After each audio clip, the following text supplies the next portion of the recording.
कक्षा 10 विज्ञान का अध्याय 7 परमाणु सिद्धांत तत्वों का आवर्ती वर्गीकरण व गुणधर्म पाठ के भाग 1 में आज हम समझेंगे डाल्टन का परमाणु सिद्धांत और थॉमसन का परमाणु सिद्धांत।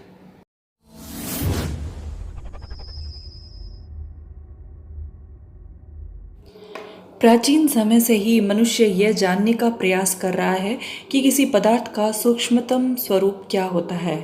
इसी क्रम में प्राचीन भारतीय दार्शनिक महर्षि कणाद ने बताया था कि पदार्थ को छोटे छोटे टुकड़ों में लगातार विभाजित करने पर अंत में सूक्ष्मतम कण प्राप्त होते हैं और इन्हें और आगे विभाजित करना संभव नहीं होता है।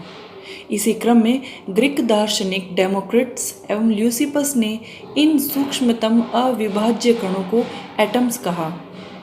यह शब्द एटम ग्रीक भाषा के शब्द एटोमियो से लिया गया है, जिसका अर्थ है कि न काटा जाने वाला अविभाज्य कण। लेकिन ये केवल दार्शनिक मत हैं।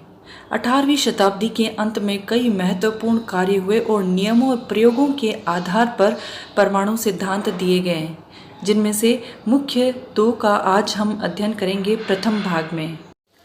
डाल्टन का परमाणु सिद्धांत। जॉन डाल्टन ब्रिटिश स्कूल अध्यापक थे और सन 1808 में परमाणु की व्याख्या करने के लिए एक सिद्धांत दिया, जिसे डाल्टन का परमाणु सिद्धांत के नाम से जाना जाता है। यह परमाणु सिद्धांत रासायनिक संयोजन, द्रव्यमान संरक्षण और निश्चित अनुपात के नियमों के आधार पर दिया गया था। इस सिद्धांत के मुख्य अभिग्रहित निम्न प्रकार से हैं। नंबर 1, प्रत्येक पदार्थ छोटे छोटे कणों से मिलकर के बना होता है, जिन्हें परमाणु कहते हैं।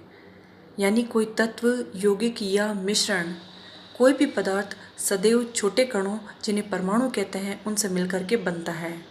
परमाणु सदैव अविभाज्य कण होते हैं। किसी भी भौतिक या रासायनिक विधि से हम इन्हें विभाजित नहीं कर सकते हैं। एक ही तत्व के सभी परमाणु समान अर्थात भार, आकार, रासायनिक गुण धर्मों में समान होते हैं। भिन्न भिन्न तत्वों के परमाणु भार, आकार और रासायनिक गुण धर्म भी भिन्न भिन्न होते हैं। जैसे सोना और चांदी 2 अलग अलग तत्व हैं। इनके अंदर मौजूद जो परमाणु हैं, उनके गुण, चाहे वो रासायनिक हो, परमाणु भार हो, आकार हो, वो दोनों अलग अलग होते हैं। अलग अलग तत्वों के परमाणु सदैव छोटी छोटी पूर्ण संख्याओं के सरल अनुपात में संयोग करके यौगिक का निर्माण करते हैं। रासायनिक अभिक्रियाओं में सदैव परमाणु केवल पुनर्व्यवस्थित ही होते हैं। इन्हें रासायनिक अभिक्रियाओं के द्वारा न तो बनाया जा सकता है और न ही नष्ट किया जा सकता है, यानी द्रव्यमान संरक्षित रहता है। डाल्टन का परमाणु सिद्धांत हालांकि बहुत सारे तथ्यों की व्याख्या नहीं कर पाया, लेकिन इसके द्वारा परमाणु के बारे में वैज्ञानिक और प्रायोगिक तथ्यों के आधार पर अन्वेषणों ने भविष्य के अन्वेषणों की एक पुख्ता नींव रखी। 19वीं शताब्दी के अंत तक यह ज्ञात हुआ कि परमाणु में कुछ और छोटे छोटे कण भी विद्यमान होते हैं। इन अपरमाण्विक कणों की उपस्थिति के कारण परमाणु संरचना में कई संशोधन हुए। अब हम समझेंगे थॉमसन का परमाणु मॉडल। थॉमसन ने जब परमाणु का मॉडल दिया था, तब तक इलेक्ट्रॉन यानी ऋणावेश और प्रोटॉन यानी धनावेश की खोज हो चुकी थी। थॉमसन के अनुसार परमाणु एक ठोस गोले के समान होता है और इनमें इलेक्ट्रॉन और प्रोटॉन की आंतरिक संरचना को समझने के लिए इन्होंने एक मॉडल विकसित किया, जिसे प्लम पुडिंग मॉडल के नाम से जाना जाता है। इस तरह से परमाणु की संरचना संबंधी ये पहला मॉडल सन 1898 में सर जे थॉमसन ने प्रस्तुत किया था। थॉमसन के परमाणु मॉडल के अनुसार परमाणु 10⁻⁻10 मीटर के आकार का एक धनावेशित गोला होता है और इस धनावेशित गोले के भीतर ऋणावेशित इलेक्ट्रॉन एक समान रूप से वितरित रहते हैं। इसे प्लम पुडिंग मॉडल भी कहा गया। इस तरह से यह एक क्रिसमस के केक की तरह है। इसमें धनावेश पुडिंग की तरह है, जिसके अंदर इलेक्ट्रॉन प्लम की तरह बीच बीच में लगे हुए रहते हैं और भारतीय परिप्रेक्ष्य में इसको समझने के लिए बूंदी के लड्डू या तरबूज की तरह से भी समझा जा सकता है।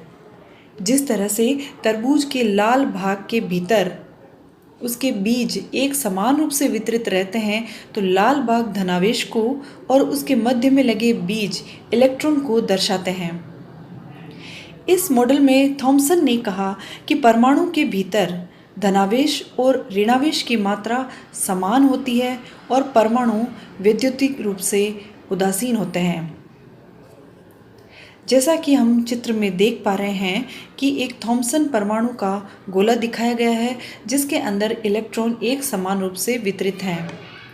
चूंकि इलेक्ट्रॉन यानी ऋणावेश और बाकी धनावेश बराबर मात्रा में है, इसलिए यह परमाणु वैद्युतीय रूप से एक उदासीन परमाणु होता है। थॉमसन के परमाणु मॉडल से हमें ये तो पता चलता है कि परमाणु का विद्युतीय रूप से उदासीन होना क्यों होता है, लेकिन यह मॉडल रदरफोर्ड के स्वर्ण पत्र के प्रयोग को नहीं समझा सका।